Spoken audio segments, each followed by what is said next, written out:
일본이 후쿠시마 원전 오염수를 방류해도 우리 바다와 수산물은 안전할까요? 한번 살펴보겠습니다. 후쿠시마 오염수는 알프스라는 설비로 정화하게 됩니다. 이 단계에서 62종에 이르는 방사성 물질 대부분이 기준치 아래로 줄어듭니다. 문제는 거를 수 없는 3중 수소입니다. 3중 수소는 토양이나 채소는 물론 공기에도 존재하는 방사성 물질.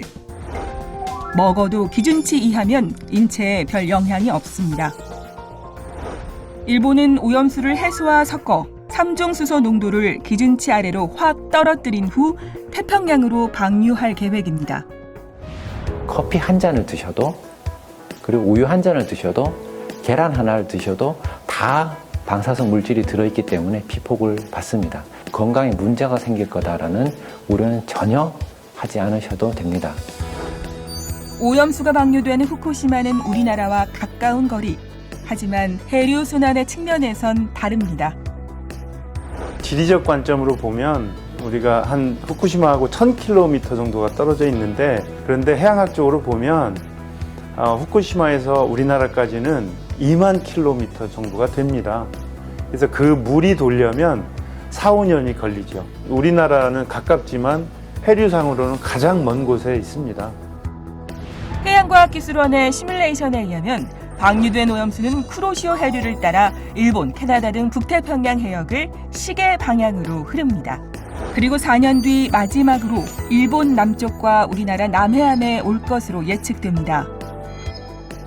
하지만 온다 해도 3중 수소는 완전히 희석돼 일반 바닷물과 똑같다는 게 전문가들의 분석입니다.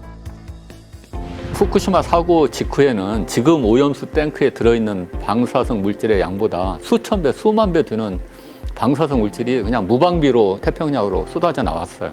그리고 12년이 지났습니다.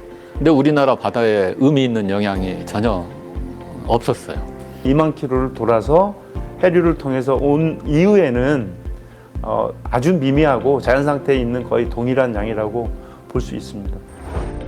국제원자력기구가 현재 후쿠시마 오염수의 과학적 타당성을 검증하고 있습니다. 세계 최고로 구성된 검증단에는 미국, 중국, 러시아, 프랑스, 캐나다 등 11개국 전문가들이 참여하며 일본은 없습니다. 우리나라 전문가도 이미 참여하고 있습니다. 일부에선 국제원자력기구 분담금을 많이 내는 일본의 영향력이 우려된다고 지적합니다. 그러나 실제 분담금을 가장 많이 내는 나라는 미국이고 그 다음은 중국입니다. 그래도 방사능에 노출된 수산물을 먹을지 모른다는 우려는 있기 마련입니다. 실제는 어떨까요? 국제원자력기구는 이미 기준치를 크게 밑도는 농도의 3중 수소가 수산물에 미치는 영향은 극히 미미하다는 취지의 보고서를 내놨습니다. 또 오염수에 노출된 수산물이 먹이 사슬을 따라 방사능이 축적돼 태평양 생태계를 초토화시킬 것이라는 일부 주장 역시 괴담에 불과하다고 전문가들은 입을 모읍니다. 저는 이제 해기학자 의사로서 그 환자를 치료하는데요. 100억 베크렐을 주면 암을 완치를 할 수가 있는 것이죠.